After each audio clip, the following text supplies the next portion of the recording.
If people would like to put in where they are in the chat, please do. I see some people have already done that. That's great.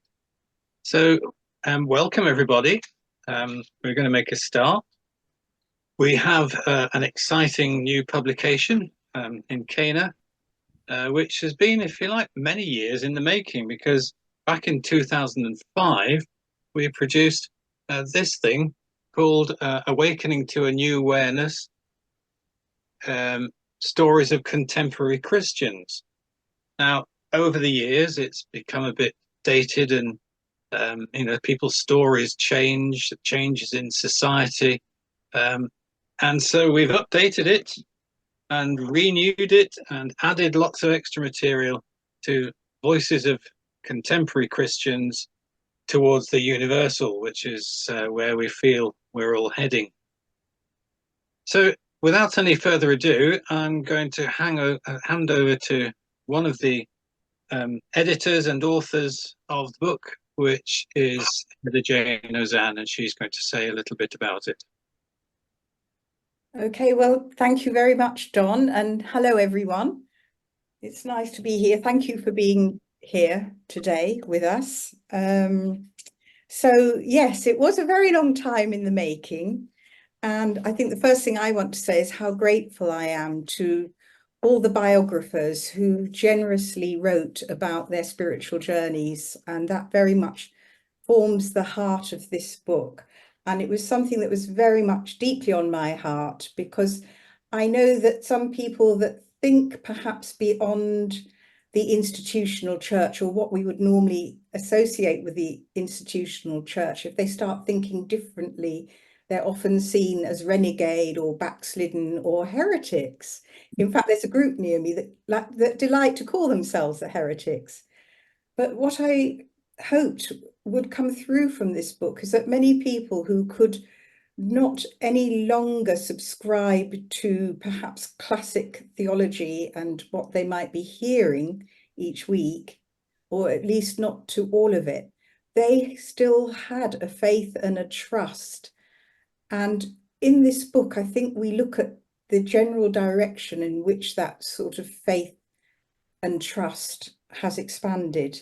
So just a little bit about the contents of the book. We've written it in several parts. So the first part is probably the shortest, and it contains a wonderful foreword by Dermot O'Murchu, who some of you, or maybe all of you, know. He's been a great inspiration to many of us in Cana and in many of the organisations which have similar work and views. And then really, in many ways, the main part of the work of the book, part 2, is about the biographies. We write about the importance of our personal stories, and we will say something more about that a little bit later. And then we've divided the biographies into several different sections. Voices of change, voices of acceptance, voices of discovery, voices of inspiration, voices of unity, voices of awakening. And I think those subsections, if you like, give some idea of the direction of these biographies. And then in part 3, which we call Towards a Universal Understanding, we look at some of the changes in society and in beliefs in the direction of a more expanded framework for interpreting life and faith. And then the last part takes a look at the future, and we call it The Future Emerging. And we look at it in terms of contemporary movements beyond Christianity. And we also look at what might be happening in Christianity. And we attempt to reflect on what is necessary for spirituality to be relevant to our world circumstances today. And the last chapter is really a reflection on a poem by dear Janice, our co-author, called What Is It to Be a Bridge Builder to the New? And then at the very end, we have some resources which people can look into if they want to explore any of the themes further. So I hope that in a nutshell is more or less what is in the book. Thanks, Jane. You did have a slideshow to share. Did you want to do that now? That's in my next section, which is after Janice. Okay, fine. Thank you. Thank you very much. Now we have with us this evening Mikhail Amos from Sleepy Lion Publishers, who have published the book. And I'm going to ask him to just say a few words about what Sleepy Lion get up to. I mean, it's great to actually hear about the book after so much time working on it. It's also great to see some of the faces actually from some of the stories inside. I've actually worked with Janice and Heather, or especially Janice, for quite a while now, at least since the very beginning of the publishing company. I created the publishing company with my sister back in 2018, in a way for ourselves initially, but really because what we were looking for wasn't really out there. We wanted a really open and individual approach to the publishing process, one where each author kind of has a lot more say, a lot more power, a lot more direction in what the book looks like, in the editing process, in the marketing process, all that kind of stuff. And also to do with the messages we want to promote and the people we want to work with. So that's a really big part. In a way, and it's also, yeah, in a way, it's great to see the book out there, to start to see it spread. Hopefully it best represents the voices inside. And I look forward to seeing it grow and hopefully hear lots about it. It's great. Thanks, Mikhail. And we wish you all the best with Sleepy Lion. Now, there's one person here who has been a founder member of Cana way back in the 1990s, and she was in the Bridge Trust before that, from which Cana emerged, and that's Janice Dolly. And she is going to, she's the co-author of the book with Heather Jane, and she's going to say a little bit about the evolutionary context of it all. So Janice, over to you. Okay, thank you, Don. And thank you, Mikhail. Actually, a little story. When my previous book was ready to be published, I was offered a publisher who I'd used before, and they wanted it all done online. And actually, I in my age group, that's just beyond me. So I sort of asked the angelic realms, please, could I have a publisher that I could meet for coffee and discuss it with? And that took 2 weeks, and I met Mikhail, so I was really happy about that. So my job now is to sort of introduce the book from the point of view of the background of life today and the sort of evolutionary shifts that are going on, because obviously that affects all of us and it shifts the way we think. So I've sort of just outlined 12 key shifts, which I hope don't add up to too much to tell you. I'm well known for trying to get a quart into a pint pot, so I hope I won't do that. I think the first one I want to point out is the great astrological shifts, where Jesus was born at the start of the Piscean era, which is an era of some sort of fixity in a way. And we're now transitioning into the Aquarian age, which is much more fluid and flowing. And I think that's moving things on. One of the things it's moving us on to is a greater synergy, a synergy between people, between groups are coming together. And so it's natural that there's been a rising in the last few decades, the interfaith movements, the interspirituality movements.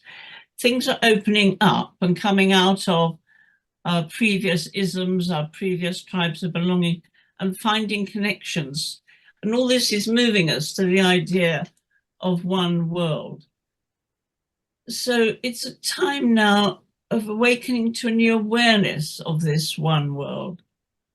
My own story is one of the 14 stories, and I do describe how I was suddenly awoken to the oneness of all life. And some of the other storytellers do something similar. Their own journey is obviously different. We're all unique. and we all have different experiences. And that's the real value of the grassroots now beginning to co-create together what is emerging. And the institutions can begin to serve and support us rather than maybe the other way round. So this oneness of all life is not a new idea, because clearly it's always been there. The divine supreme creator of all created one whole universe. It's vaster than we can possibly imagine. But the big thing about that is knowing that it is all one whole and that we are a part of something much vaster. Now, the poets woke up to this before we did. And a little quote from Alexander Pope, who was several centuries ago. He wrote, "The world is one stupendous whole, whose body nature is, and God the soul." And that's really quite a profound statement. And I think that's what we're rediscovering today. And then the mystics too. Hildegard of Bingen used to sing about the mystery of life, the deeper inner story that is there. So this brings us to the idea that really a new story is emerging.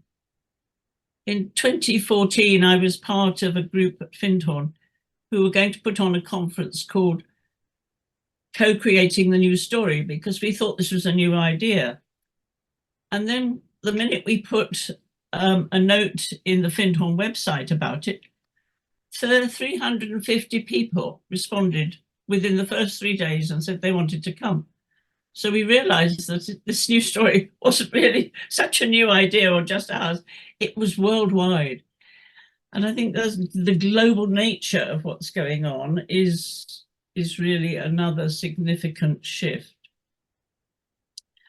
So all life is underpinned in a way by a collective narrative. And the narrative today has been very much showing us how deeply interconnected everything is, not just the human species, but all the expressions of the one life in rich diversity in nature, with animals, with trees. People are learning to communicate with trees and animals now. Everything's opening up. And as Father Diarmaid O'Murchu was telling us on a Cana Conscious Conversation very recently, we're now really living as ecological beings that are embedded in a much vaster web of life than perhaps the villages and small settlements that used to be the home of everyone in the days when Jesus was alive, or in the days when, in fact, biblical historians look back and sort of see what was happening. Life has changed so much, and yet the essentials are still there. So this, we feel, is the theme through the book, is that this is moving us to a greater universality. We're no longer hopefully focused on our own tribes, our own nationalisms, but we're feeling part of a whole worldwide community, and know that that community is set within a much vaster framework of so many other communities. Now, a key thing, I think, which links us to the Christian teaching is the realization, both secular and spiritual, that the foundation of life is love. That the world was created in love, it's sustained by love, that the divine is love, is life, and is present in every atom, right from the smallest to the very, very vast. And so we're living, as my friend Dr. Jude Caravan would say, in a cosmic hologram, where, like the Russian dolls, the features of the big one are in all the small ones underneath. So we're part of something vast, actually. When that sinks in, it's quite a profound shift in us. And we realize that love is the way, love is the glue that binds us, love is, and this is what Jesus was teaching. So these teachings are still as relevant today as they were then. In fact, maybe he was a bit of a way shower for us to pick up now. But another shift is that when the church fathers set up the churches way back, and they progressed through the Renaissance and the Middle Ages, the Renaissance and all the different, I'm not a church historian, but there were different phases that have come into being. It has been up until recently very much based on beliefs.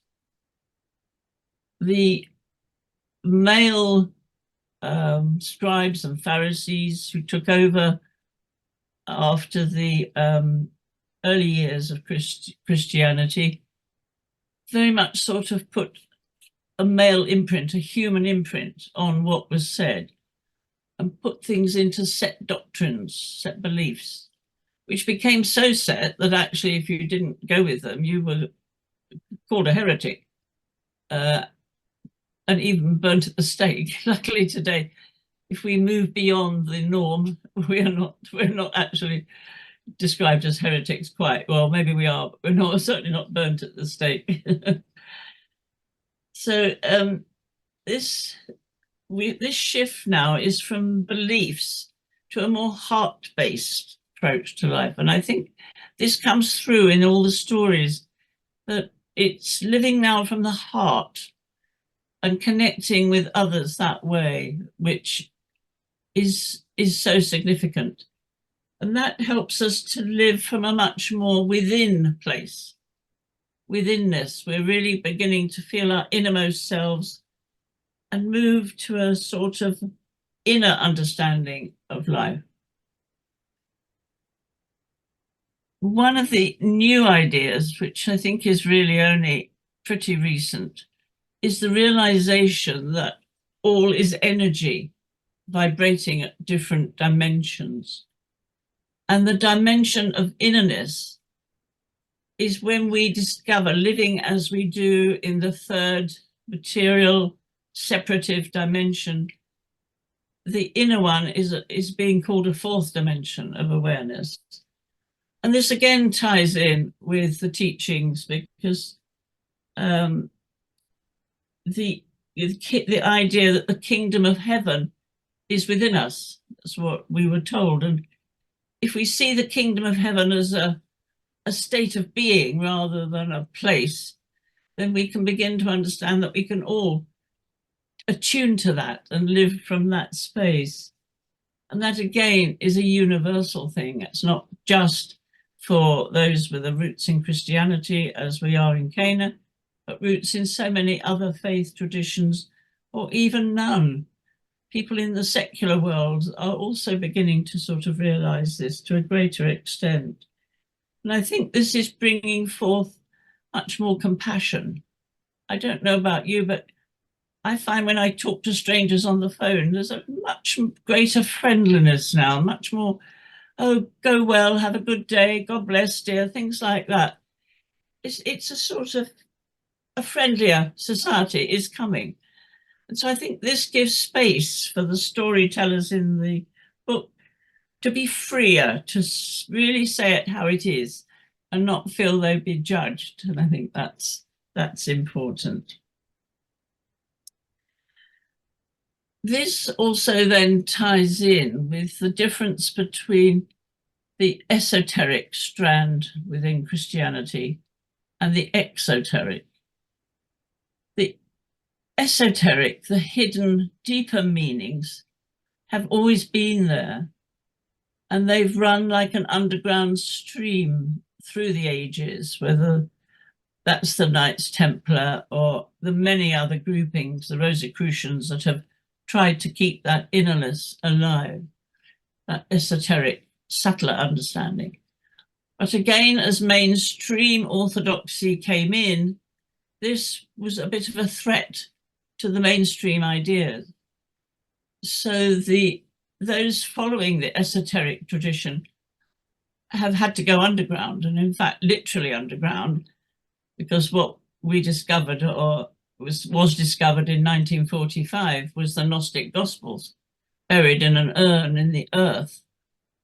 So obviously that had been hidden because they felt at the time it would have been destroyed, which would obviously have been a loss, because we do now have this subtler inner teaching. And that strand has sort of always been there. And I think this is now a time when we can be freer with bringing this forth as being true to what we really ourselves believe and think. So this then, I think, brings us to the value of our own direct experience. And this, for me, is what comes through in the 14 stories that we've included in the book. In fact, each time I read them, as Mikkel sent us the next sort of edited edition we went through, I was actually very touched that people were sharing at this deep level. It's quite a sort of, it's a freeing thing to do. And it helps us to live more authentically. We can be authentic to ourselves and not signed up to a set of codes that, okay, they make sense and I'm told to believe them, but I'm not sure, you know? So I think authenticity is another quality that's become really important in life. And we can, as friends, as companions, as colleagues, we can be authentic with each other and not feel scared of being thought mad in any way. So this is actually bringing an emphasis on consciousness. And this is a new thing. I don't think I'd really heard the word consciousness used in this context 20 or 30 years ago. But as again, Jude Currivan, whom I mentioned earlier, says in her first book, consciousness is not something that we have, it's what we and the whole world are. And this, it gives us insight into, again, a deeper dimension of life. And it's because consciousness is now coming forward as an important aspect. We talk about the continuity of consciousness after death and how this can never die out because our souls are conscious and this consciousness continues with us. And as many people now think, not just after death to some heavenly place, but through many other lives. So this expansion of awareness is bringing us a much vaster worldview. And that can only be a good thing because it does help us work together and live more peacefully. And we all hope that that era will come more into being and that the horrid wars we've got going on now will eventually be a thing of the past. So the consciousness continuation after death is a subject all in itself, but this, again, some of the biographers have referred to, and certainly I have in mind because the book that Mikkel referred to earlier that he kindly published was written with my best friend after she died. So it was that after-death communication. And I was interested in a scientific and medical network discussion only a few weeks ago, where actually the whole notion of after-death communication is now being researched in academic circles. So that's another shift that's expanding our awareness and again, a universal thing because this is worldwide, it's happening everywhere. So lastly, I think I just wanted to come back to the Christian teachings and stress those that are so relevant for today. And the two great commandments which we were given, love the Lord your God with all your heart, that isn't just loving an old man in the sky, which we used to perhaps feel, but actually if God is life itself, and that vitality of life is everywhere, and that is love. So we can't not live in love. And the second, love your neighbour as yourself. This again, I think, is, if we could perhaps put this in secular terms, wouldn't that make a difference in the world? There is the golden rule, which is in every faith tradition, do unto others as you would have them do unto you. I think if we were to leave just one message to spread more widely in the world, that would be the one. So, sort of in conclusion to this little introduction, perhaps our role now is to answer our own prayer that we ask, that may thy kingdom come on earth as it is in heaven. And if that's going to be realized, it is for us, all of us, to actually help bring this about, you in your small corner and I in mine. And so that's the message I think I'd like us to take from the book, that it's for us now to co-create the future together. I'm sure the divine is always present. I'm sure the angelic worlds are very present. And we are told that they can only intervene and help us if we actually ask. They can't sort of thrust that on us. And I think that if we begin to link with other dimensions in that way, this will really help us carry forward. And so maybe step by step, we'll be going to the sort of golden era that is envisaged, that is actually spoken of in the book of Revelations. And so our hope is this book can be one little contribution towards that. So Don, I think I'll end there, and then we may have questions later which people could ask if I've said anything that's not clear or controversial even. A discussion would be lovely. Okay, and back to you. Thank you, Janice. Thank you very much. Inspiring thoughts and such a good summary, really, of the direction that Cana's been heading in over the years, to see Christianity in a different light, to see it in the light of it, really the teachings of Jesus being more of a universal spirituality. And that is reflected in the title of the book, Towards a Universal Spirituality. Now, Heather Jane's going to tell us a little bit more about some of the biographies and the content of the book. So, Heather Jane, over to you. You're muted, Heather Jane. Sorry, I muted myself because I had a little coughing fit. Hopefully I'll be fine now and I won't be coughing. So I'm just going to attempt to share my screen. This looks hopeful. Can you all Yeah, see it clearly. Okay, wonderful.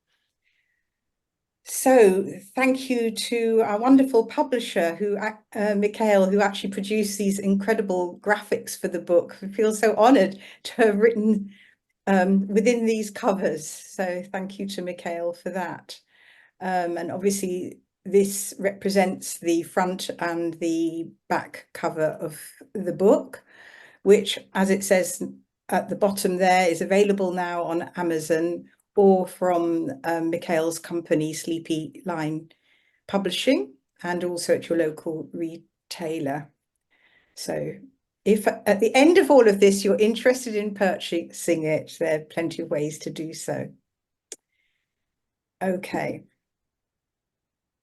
So Janice has very much talked about the times of transition that we're in and the transition in beliefs on a wider scale. And I think what became very clear from the biographies in the book was that people's faith or trust in life was sometimes becoming deconstructed to become reconstructed again. For many people who had some affiliation with Christianity, they found that the story that they were hearing, perhaps week by week from the pulpit, didn't match their life experience or the reality that they were living. And this led to a need for a larger frame of reference for their beliefs. And I think Janice alluded to this in the fact that with all the incredible knowledge that we have now about the sheer scale of the universe with the Hubble telescope and the later one, the John Webb, we're seeing just how enormous our universe is, and we can feel very small. And we have to understand that when many of the scriptures were written, they were written when, you know, there was earth here and heaven there and maybe some angelic realms, and that was about it. And it almost perhaps felt more in touching distance. But with all the knowledge now open to humanity, that affected the way people see their beliefs. And another reason for the evolution of beliefs in people were often the different crises in life that people went through. One biographer related her shift starting to when she received an ecclesiastical shock. And that was actually about when she was a lay worker in the church, and she was not allowed to attend the meetings with the clergy, even though she was working in a full-time paid capacity for the church. So these stories include some of those kinds of events. But what we did find is that for many people, it was grief, it was loss in some way, or some kinds of shock to the former way of being that led them to a new kind of opening after what was often sometimes quite a difficult journey. And it wasn't just these shocks or these perhaps less desirable parts of life. Many people somehow became influenced by other changes that were going on in society. For example, several of our biographers mentioned the Findhorn community, which Janice referred to earlier, the community up in Scotland, which was very much at the forefront of seeking new ways of living and new ways of believing, and particularly new ways of connecting with the earth and caring for it. One of the things that was mentioned quite frequently by our biographers was that at the outset of this journey of changing into a more expanded awareness, the journey felt quite lonely, because often they had been living or worshipping in a context which was much narrower. And so whilst they felt disoriented by what they were experiencing and the shifts they were finding within their own sense of faith and believing, at that same time, the friendships that had sustained them were not the ones that they could turn to, because they would have been seen, as I said before, as possibly heretical, or there used to be this word, I don't know if they still use it, backslidden. I remember that word very well. But the overall direction of change that we find in the biographies, I think, is quite summed up quite well by Father Richard Rohr in this quotation, which is actually in the book. I actually won't be able to see it all because I've got, right, I have to go back because I've got a lovely screen of people's faces down the side. And I was encouraged to make this screen bigger earlier, and now I can't see it. I'll try to remember what it says.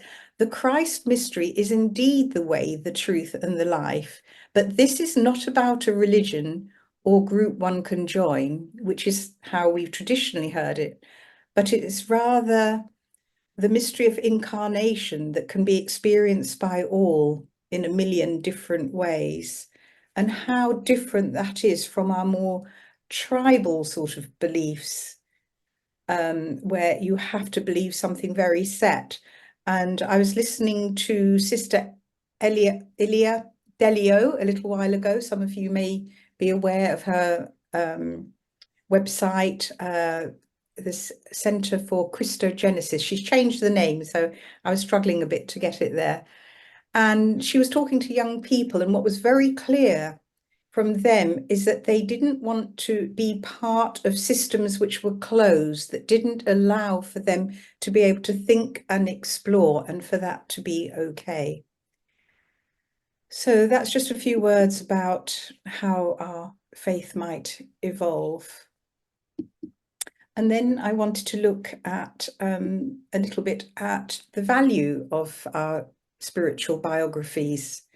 And this might be something that each of us might like to be involved with. I've written mine, but it's something that one could do over and over again, maybe taking different portions of one's life. And I've put a quotation from Ibn Arabi, the Sufi mystic, who was born in Spain in 1165. Each of us reflects a name of God. And I think that kind of view shows us the importance of our own identity within the larger whole. And I think now we're moving into a time when the larger whole and what we can apprehend, if you like, of it is changing. This new story is emerging. And I believe that it's emerging from all of our stories and the way that as a collective, we can bring them together. I remember we had a member in Cana some years ago, Philip Shepherd, some of you may remember him. And he talked about organizations which are vision-led. And very often that's seen as an organization that has a CEO at the top and they have a vision and everybody has to follow that. But he said the new version of being a vision-led organization is actually for there to be some way for people who are committed to an organization to contribute their vision of things and for the greater vision to come out of all of those visions, some kind of collective knowledge and thrust forward that comes from everybody pooling their visions. Some time ago, I met a professor of theology in Durham, which made me a bit nervous because I haven't followed an academic path. But one of the things he said to me is that we are all theologians. And by this, he meant that all of us, or most of us, let's say, have a sense of the deeper meaning of life. Those who are following the spiritual path, whether they would subscribe to the word God or not, are following something which is connected with the deeper meaning of life. That's energy that vivifies all things. And so he said, we all are theologians in that sense, because we talk about the deeper meanings of life. So not to be frightened of the word theology. It doesn't have to be academic, although that is also very relevant, because very often what is talked about in academic circles becomes talked about in other circles years later. It used to be 20 years. I think it's about 2 years later now, as the pace of change is so rapid. And as I was doing some research for this book, I came across a biographer. She's largely written some biographies of some spiritual people. And she says that biography is a theological pursuit, because in fact, if each of us reflects God, the life force, energy, whatever it is, then as you're looking at somebody's biography, you're actually looking at some kind of revelation. I was also influenced by the phrase from a hymn which talks about us all being words within the word. So there's the greater word, if you like, and we are all parts of that. So why write our biographies? Well, I think the simple answer is that it actually helps to help us form our identity And actually writing our stories can change us. In fact, one of our biographers refers to the life-changing nature of having written her story.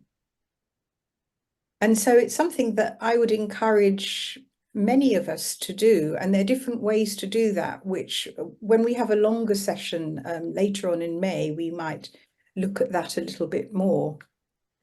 But I think, as I've said before, this new story, I believe, is going to arise from the stories of all of us. And that's something that happens within Cana, really, because Cana and what it does and the way it moves forward, it emerges from all our inputs. There is not one person who says, this is the way it's got to be. And that is an incredibly liberating way of working.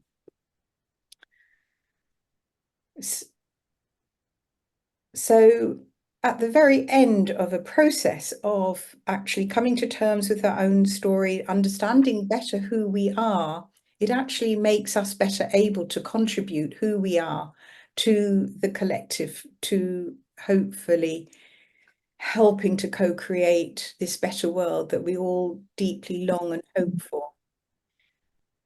And then at the end here, I say, ultimately, articulating and contemplating our own personal story actually enables us to gain some distance from it so that we can let go of it, but with a sense of a consciousness of who we are and what we can contribute, but not caught up in our story.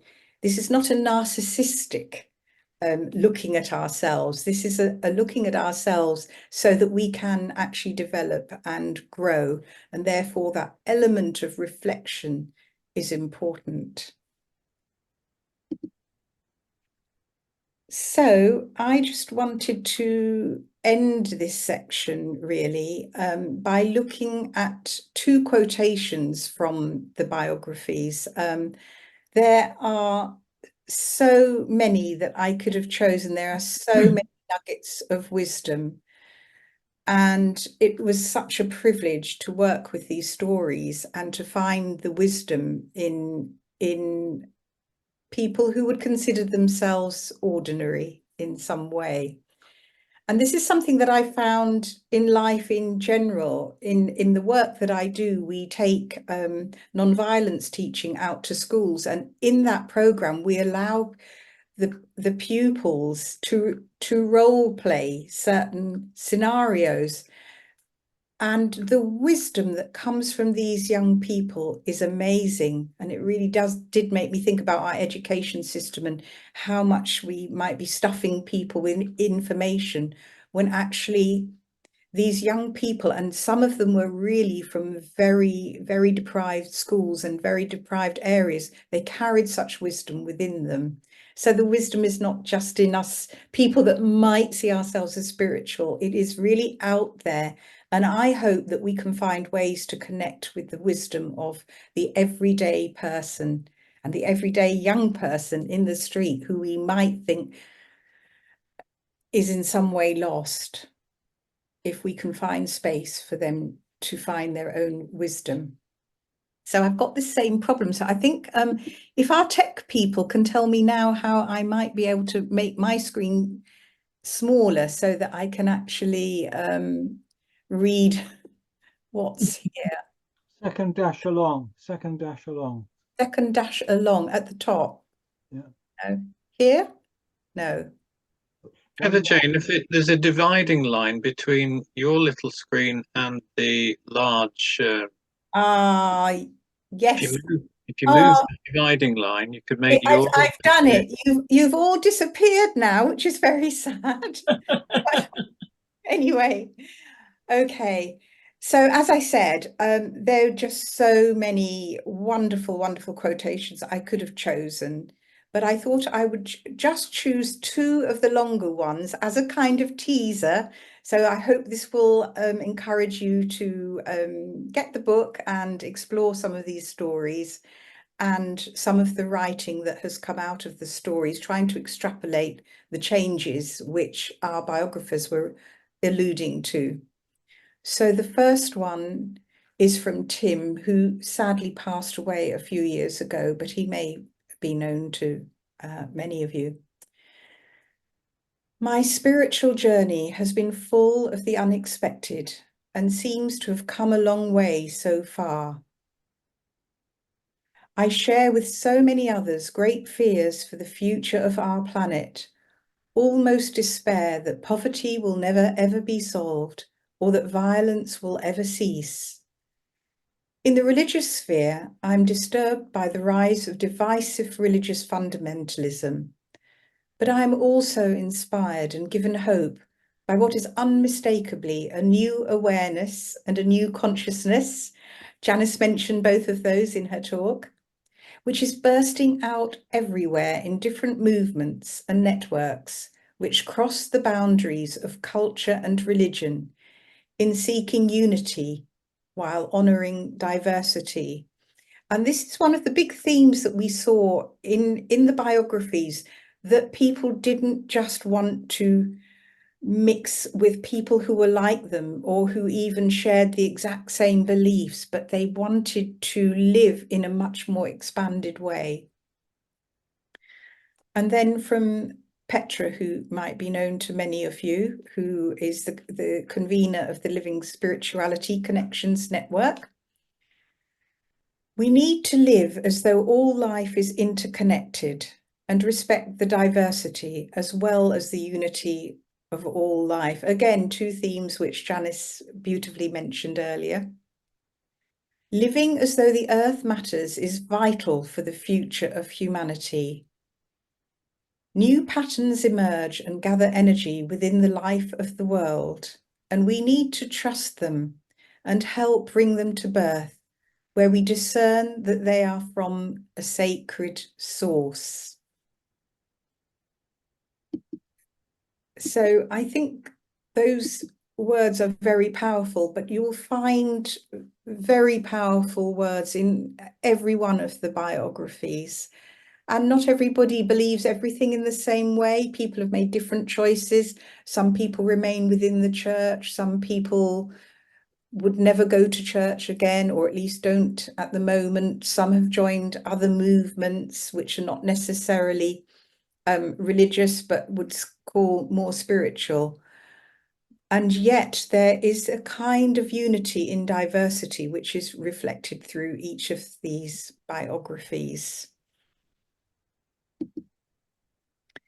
So I did just want to mention before we finish that this is our first sort of launch, and in a way it's a bit of a tester. We didn't actually get the details out until a few days ago. So well done those of you, and thank you those of you who've made it. But there will be another launch and a wider launch to which we'll be inviting other organisations, similar organisations to Cana, like PCN, Modern Church, various other places. And that will be a longer event, and it will be more of an explorative seminar, as well as the book launch. And you can see there the speakers. Mikhail will have something more to say about holistic approaches and themes within publishing and how publishing might be changing today. I hope I've got that right, Mikhail. Maybe. Janice will be talking about the changes in our times. I will be looking again, but from perhaps different aspects, at the value of our stories. And we will have Dermot O'Murchu, who is an eco-theologian, is going to look at how science and religion together can help shape the future. So we're looking at the emerging spirituality for this century, the 21st century. So I think that's all that I have to say at the moment. Thank you very much for listening. Thanks, Heather Jane. You've certainly whet our appetites for reading it all again. So thank you very much for that. And we have about 10 minutes or so left. If anybody would like to ask questions or has some comments to make, then I can see everybody here on the screen. So just wave a hand if you want to speak. So over to you all. Barbara. I just wondered whether the participants were anonymous or whether they're named in the book.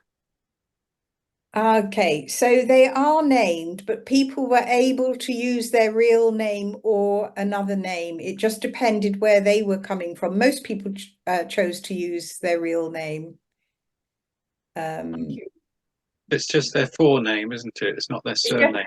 Yes, so the people who don't know them would not be able to identify them, but people who know them would probably be able to identify them.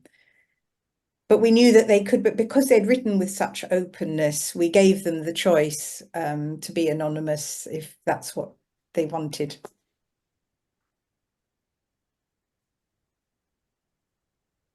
Okay, any hands waving? Does anyone want to share their own experience too? That would all add to the growing collectivity.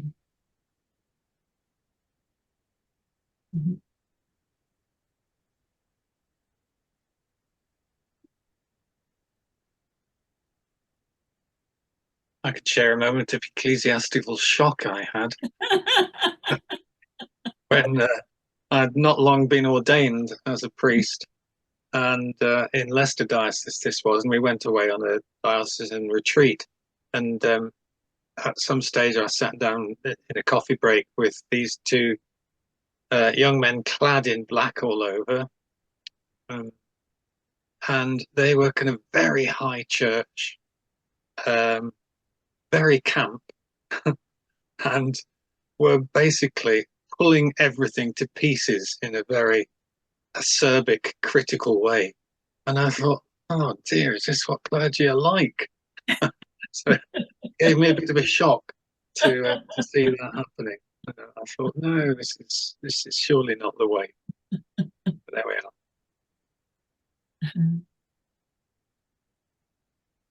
May I Gillian. say something? Yeah, hi. Yes. I'm fairly new to Cana, so thank you for having me. Yes, I mean I love everything that I've heard today, and the inclusivity of this new Christian awareness to me is so important. I've been trying to go back. I was brought up Catholic originally because I'm half French, and I've been trying to find my way back to conventional churches locally, but some of what I hear is so distressing. I mean, I was actually in church a few months ago, and one of the ministers said from the pulpit, and again, when people pronounce from the pulpit, there's never any dialogue, is there? You have to receive it as received wisdom. And her received wisdom was that the Holy Spirit only enters the hearts of Christians. And it's so sad. And you know, and I'm a member of the SMN, and I love the merging of science and philosophy and spirituality and religion. And I just hope and pray that we have an end of tribalism, really, which is, and we have to live in a new era of cooperation and connectedness and relationship. And so thank you for what you're doing, is what I'm saying. Thank you. Thank you very much. Yes. Interesting. Well, I could give a little ecclesiastical shock from when I was only 8 years old. My parents, I'm not a Catholic or an Anglican background, but my parents, it was the wartime, and they wanted me to go to the geographically closest school because the bombs were going off overhead.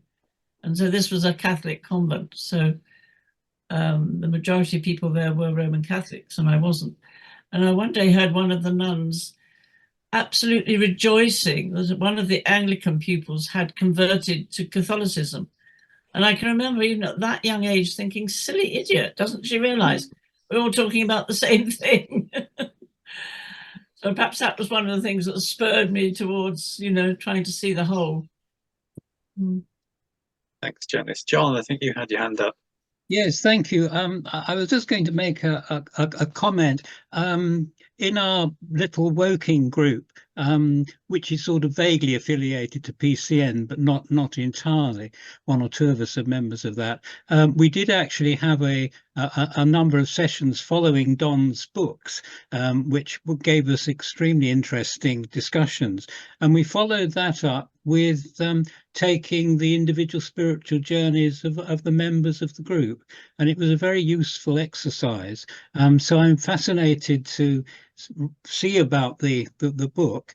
And also it ties in with something else that came out of the PCN meeting last week, annual meeting, and that was, should we, as Christians, if you like, be trying to interpret the message today to people who have no idea whatsoever what Christianity is about? My wife told me that she was watching one of the pilgrimage programs, and someone was saying, did Jesus ever exist, for example? And I think we underestimate the real ignorance and uncertainty, and indeed suspicion, of people out there. The number of people who've come up to me and said, I don't believe any of that, and they get rather shocked when I say, well, I don't believe any of it either. So you know, I just think there is a need forward for what has been described this evening. So I'm very grateful for the opportunity to hear it. Thank you, John. Yes, indeed, that pilgrimage program, I think the actual comment that I overheard was, is there any photographic evidence for Jesus? Yeah, amazingly. Yes. Well, there may be now, because there's new studies on the Shroud of Turin, which so many of us, including myself, dismissed. And there's some really stunning scientific evidence around that, which you may like to look at. And in terms of what John was saying, yes, and Ghislaine and everybody in their ways, this need for collaboration and connectivity is so crucially important if humanity is to survive, and also for the connection with the earth, which was a theme that really came out very strongly from the biographies.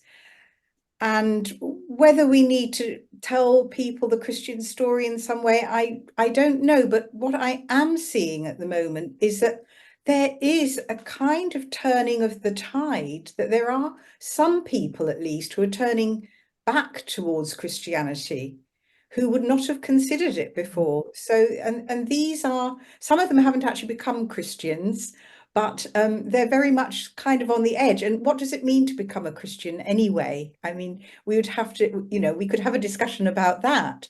They're sort of on the edge. They believe it, they believe in its values, and they've even had mystical experiences of some sort. So there are people like Paul Kingsnorth, who's a leading ecologist, and the mythologist Martin Shaw, and the chap who wrote Dominion, this incredible historian. Now, I don't know that he's become a Christian, or he wouldn't put it that way, but he certainly changed his views of Christianity through going into the history of it. And there's also a sense that the new atheism is not quite hitting the spot. And I'm a great YouTuber. I don't do things on YouTube, but I watch things on YouTube, and there are a lot of podcasts around these kinds of themes. And the fact that the new atheists are now turning to things like meditation, and are having kind of deeper experiences and wondering where they're coming from, or where they're going to, or leading. So there's a push and pull going on, I think.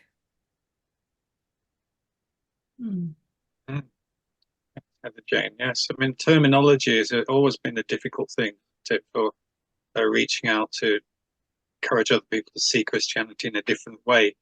Because some terminology just, you know, the God word, for instance, just can often switch people off, or church, or just Christian, switch some people off because of the baggage that's come with it, unfortunately.